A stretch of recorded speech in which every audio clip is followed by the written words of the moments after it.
Hello everybody, today I'm starting a series of Halloween movie reviews. I'm going to be reviewing every single one of them, including Rob Zombie's 2 movies, before the new one comes out. I know that the new one is not a sequel to any of those, they don't matter, it's a sequel to the first movie. But I recently decided to watch all of those movies anyways, just for entertainment purposes and just to torture myself, so why not to make reviews on them?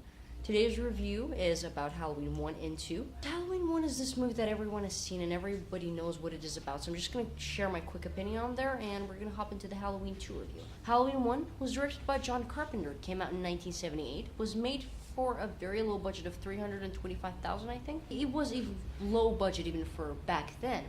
This movie is about Michael Myers. It's about this guy who's wearing a white William Shatner mask and a suit. And he goes on a killing spree on a Halloween night. And it sounds pretty simple, but John Carpenter directed it in a perfect way that is so suspenseful and thrilling. We know nothing about Michael Myers. He's this mysterious man. We know nothing. He just walks slow, he doesn't talk, but he's creepy. He really is. And it's not about the appearance of his look or anything. It's about the way John Carpenter shot this movie, like unfocused moments. Like you see Laurie sitting there, and just behind the window there's this man standing. It's creepy.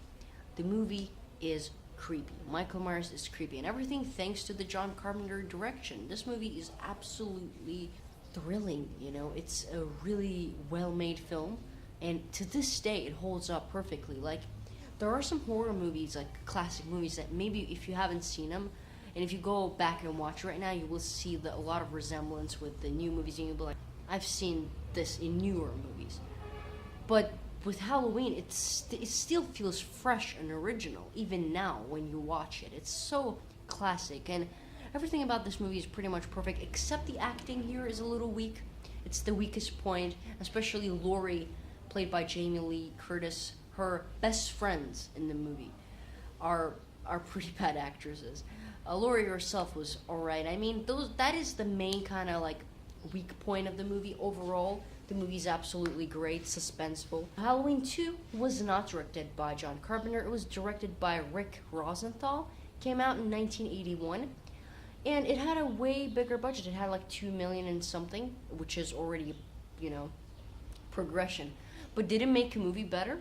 No, it didn't, obviously. This movie is not even nearly good as the first one, but it is for sure like second best movie after the first movie, because other sequels, oh boy, you don't know how bad they are. I'm gonna be talking about them in some of the next video. Halloween 2 it try to recreate that feeling of the first movie, and it kinda does, sort of, but not really exactly. It takes place right after the events of the first movie, so if you haven't seen the first movie in a while, and if you don't remember much that happened there, you will get a little confused. So the best way to watch this movie is right after watching the first one. Michael Myers is Michael Myers here. It's just his mask weird. His mask is really bad.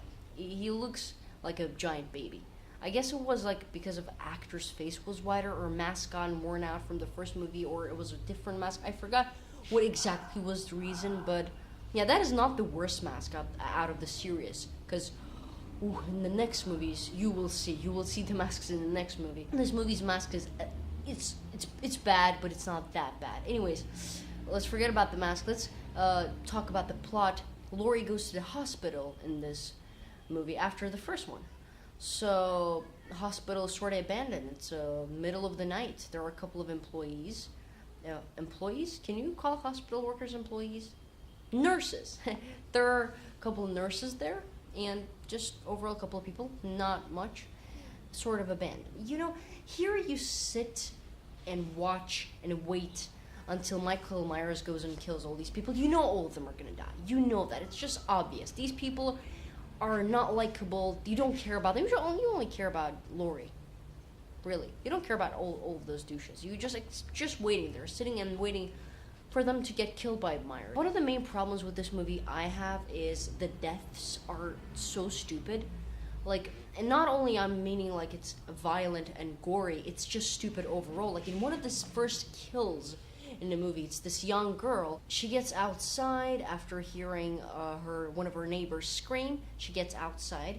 She looks around, and Michael Myers is literally standing right there, and she doesn't see it. She just walks in one direction. Who does that? You look around usually, but anyway, she didn't see him for some reason. Then she goes home, and her best friend, one of her friends call her and say that, oh, did you hear what happened right down the street? You know, like this guy killed a lot of teenagers. She's like, oh wow. She turns on the radio, not super high volume either. And Michael Myers, he enters the room, and I mean, Michael Myers is not a ghost, okay? He has shoes. She should have been able to hear that someone is opening the door. Someone has walked in the room, but she didn't. Like in the first movie, it made sense because one of the kills is like Michael hides in the car, Michael's in the laundry room, Michael's out downstairs. People do not hear that, but he's literally there. He's so okay. Like she didn't hear. She's deaf. But then she turns around after talking to her friend. She turns around, sees that the door is open. She heard what's happened right down the street, and instead of leaving from the back door or taking at least a knife, she's like, oh, who's there? Would you expect one of your sick friends to jump out and surprise you? It's just, I mean, I'm not going to talk about every single death scene here. That's just one of the examples. People are literally blind, and they get blinder every single movie. Literally, Michael stands there and you don't see it. What? Oh, okay. Anyways, that's that. Let's get that out of the way. Overall, the movie's another problem, probably the biggest. It's that Laurie is actually Myers' sister. And, I mean, I freaking hate this cheap movie. Let's give Michael motivation. Why? He killed all of other teenagers throughout these movies. Then what's the motivation behind them? Are they like some kind of relatives too? Just why to give this man a motivation? Why to give a background to this guy? The thing that made Michael creepy in the first movie, we knew nothing about him. Nothing.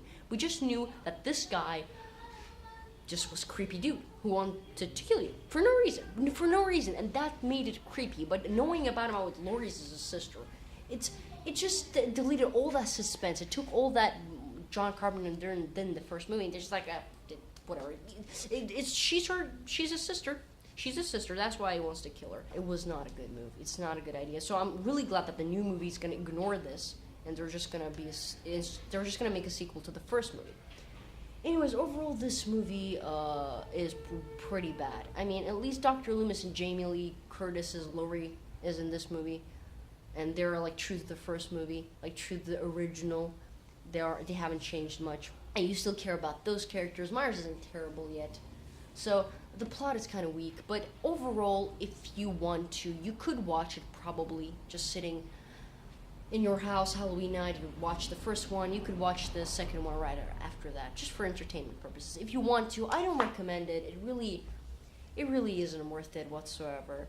First movie, I'll give it 9.5 out of 10, and the Halloween 2, I'll give 6 out of 10. Thank you very much for watching this video. If you enjoyed it, you can leave a like, and if you don't want to miss my next reviews on Halloween 3, 4, 5, 6, 7, 8, 9, 10, then subscribe, and I love you guys. Bye.